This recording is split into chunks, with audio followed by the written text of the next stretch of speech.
하루에 두세 번씩 사용하는 치약.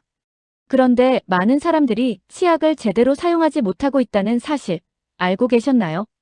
칫솔 위에 치약을 가득 짜는 분도 있고 양치하기 전에 칫솔을 물에 흠뻑 적시는 분도 있습니다. 양치를 끝낸 뒤 입안을 10번 넘게 헹구는 분들도 많죠. 과연 이것이 올바른 방법일까요?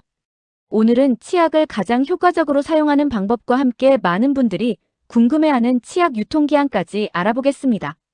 치약 광고를 보면 칫솔 길이만큼 치약을 길게 짜는 장면이 자주 등장하죠. 하지만 실제로 성인이 사용할 치약의 양은 그렇게 많지 않습니다. 보통 완두콩 한 알 정도의 양이면 충분합니다. 치약이 많다고 치아가 더 깨끗해지는 것은 아니죠. 오히려 거품이 너무 많이 생기면 충분히 양치하기도 전에 깨끗해졌다고 착각해 양치 시간을 줄이는 경우도 있습니다. 중요한 것은 치약의 양보다 2분 이상 꼼꼼하게 닦는 습관입니다. 많은 분들이 치약을 바르기 전에 칫솔을 물에 적시는데요. 사실 꼭 그럴 필요는 없습니다. 마른 칫솔에 치약을 바로 사용하는 것이 치약이 희석되지 않아 더 효과적일 수 있다는 의견도 있습니다. 칫솔을 살짝 적셔도 큰 문제는 없지만 치약이 흘러내릴 정도로 흠뻑 적시는 것은 권하지 않습니다.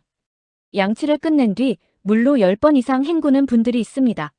하지만 이렇게 하면 치약 속 불소 성분이 입안에 머무는 시간이 줄어들 수 있죠.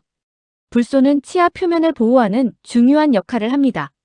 그래서 양치 후에는 물을 너무 많이 사용하기보다 적당히 헹구는 것이 좋습니다. 물 한두 모금 정도로 가볍게 헹구는 방법을 권하는 전문가들도 있습니다.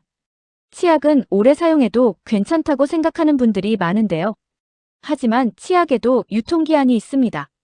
제품마다 조금씩 다르지만 보통 미개봉 상태에서는 제조일로부터 약 23년 정도입니다. 개봉한 뒤에는 가능한 한 1년 이내 사용하는 것이 좋습니다.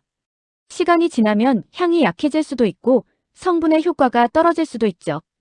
특히 욕실처럼 습하고 온도 변화가 큰 곳에서는 품질이 더 빨리 변할 수 있습니다. 양치를 마친 뒤 튜브 입구에 치약이 굳어있는 모습 자주 보셨을 텐데요. 사용 후에는 입구를 깨끗하게 닦고 뚜껑을 잘 닫아 보관하는 것이 좋습니다. 직사광선을 피하고 너무 뜨거운 곳에 두지 않는 것도 중요하죠. 욕실 선반에 두더라도 물이 직접 튀지 않는 곳이면 충분합니다. 유통기한이 지난 치약은 양치용으로 사용하는 것은 권하지 않습니다. 하지만 생활 속에서는 다양하게 활용할 수 있죠. 은 제품을 닦거나 수도꼭지 물때를 제거하는 데 사용할 수 있고 운동화 밑창이나 흰 운동화의 가벼운 얼룩을 닦는 데도 활용할 수 있습니다. 거울에 물때를 제거할 때 사용하는 경우도 있죠. 다만 치아에 사용하는 것은 피하는 것이 좋습니다. 비싼 치약보다 중요한 것은 올바른 사용법입니다. 치약을 적당량 사용하고 2분 이상 꼼꼼하게 닦고 치실을 함께 사용하며 정기적으로 칫솔을 교체하는 습관이 치아 건강에는 훨씬 큰 영향을 줍니다. 좋은 치약도 잘못 사용하면 절반의 효과밖에 얻지 못하죠. 구독과 좋아요 부탁드립니다.